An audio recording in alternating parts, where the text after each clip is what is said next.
Hello guys. Mao din dito po pala yung juice ng miracle fruit na niluto ko. Ito po yon. Isang pitsil, yung isang buong miracle fruit na bunga. Ito po isang pitsil. Niluto ko. Dito po isa.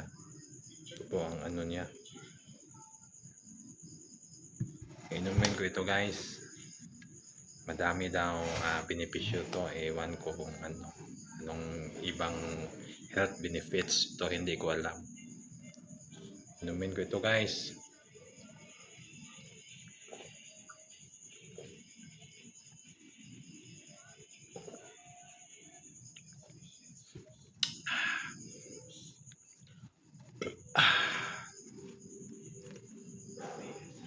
Pinalamig ito, nilagay ko ito sa ref guys. Yan lang guys, thank you po.